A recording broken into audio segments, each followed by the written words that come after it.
Hello guys, अगर आप लोगों ने अभी तक हमारे चैनल को सब्सक्राइब नहीं किया है तो सब्सक्राइब कर दीजिए और बेल आइकन दबा दीजिए ताकि आप लोगों के पास हमारे लेटेस्ट वीडियोस के अपडेट्स पहुंचते रहे। क्या आप सबको भी ऐसा लगता है जैसे हमें कोई देख रहा है या सुन रहा है?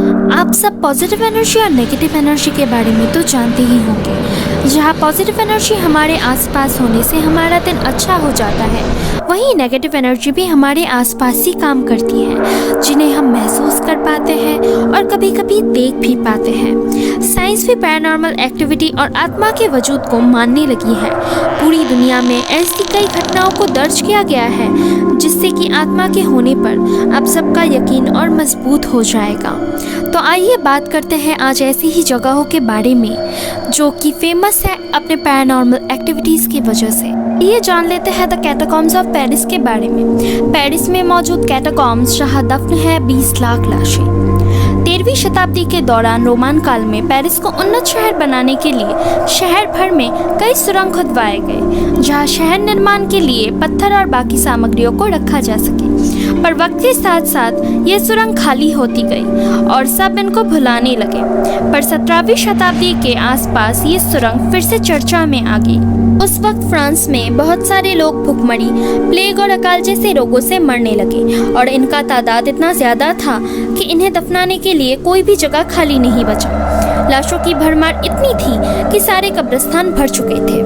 1763 में फ्रांस ने पेरिस से बाहर लाशों को दफनाने का फैसला सुनाया, पर इस पर कई सारे ट्रस्ट ने रोक लगाने की मांग रखी। 17 साल तक इस फैसले पर रोक लगा के रखा गया, पर 1780 के बाढ़ में पेरिस के कब्रिस्तान से लाशों की भरमार शहर की गलियों में आने लगी।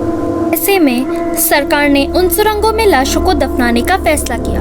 कहते हैं उस वक्त 300 किलोमीटर की सुरंग में 20 लाख लाशों को दफनाया गया। इस काम में 2 साल लगे। इस सुरंग को पेरिस ने अब संग्रहालय में बदल दिया है। आज ये जगह टूरिस्ट स्पॉट बन चुकी है, जो कि रात को पर्यटकों के लिए बंद रखा जाता है इसके पैरानॉर्मल एक्टिविटीज के वजह से। ये जान लेते हैं वेबरी हिल्स सैनिटोरियम के बारे में। 19वीं शताब्दी के शुरुआत में अमेरिका में हर दिन तकरीबन 400 लोग टीबी से मर रहे थे।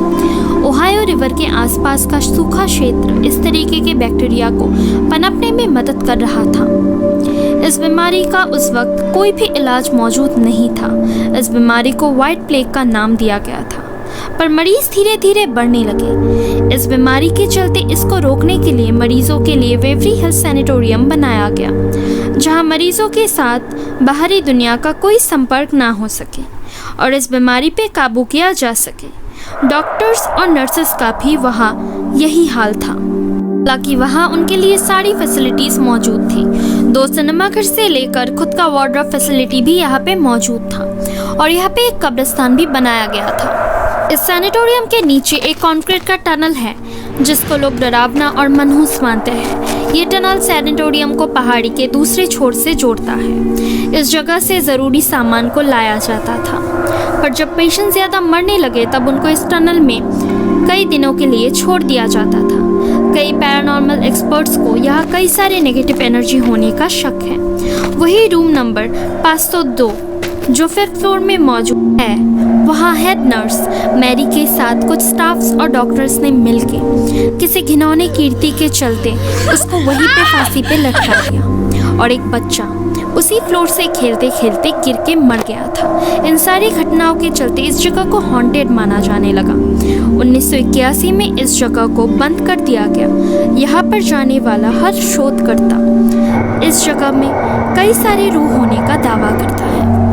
आइए बात करते हैं द टावर ऑफ साइलेंस के बारे में। ये एक ऐसा टावर है जहाँ रात तो छोड़िए दिन में भी लोग जाने से डरते हैं। ये टावर सिर्फ आत्माओं के लिए नहीं, बल्कि यहाँ आप और कई चीज़ों का सामना कर सकते हैं जिससे आपकी रूह तक कांप उठेगी।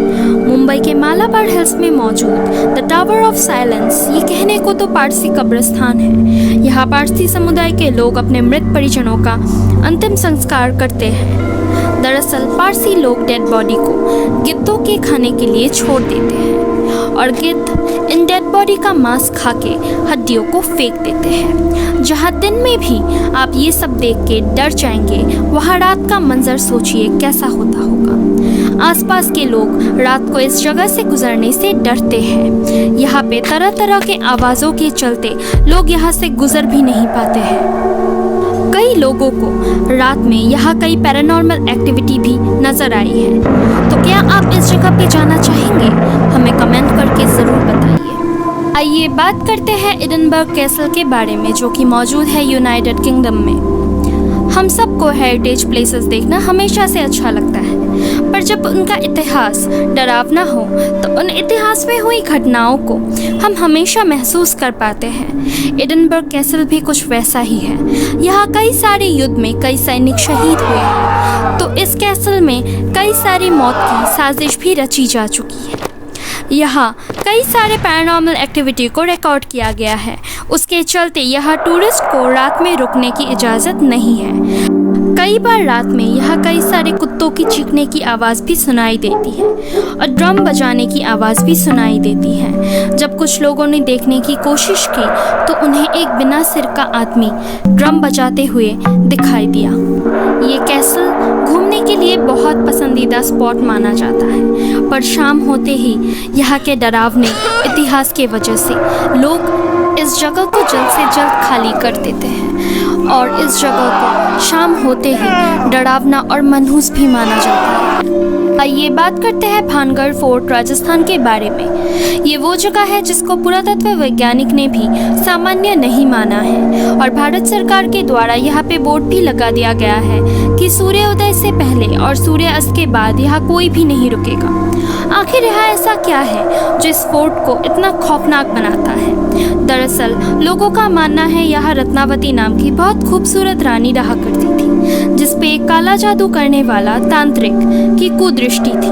पर रानी भी काफ़ी कुछ जानती थी तंत्र साधना के बारे में और रानी ने उस पर किया काला जादू तांत्रिक पर ही उलटवार कर दिया, जिसके चलते उस तांत्रिक की मौत हो गई। पर मौत से पहले उसने इस शहर को उजड़ने का श्राप दे दिया, जिसके चलते ये शहर बहुत जल्द ही उजड़ गया था।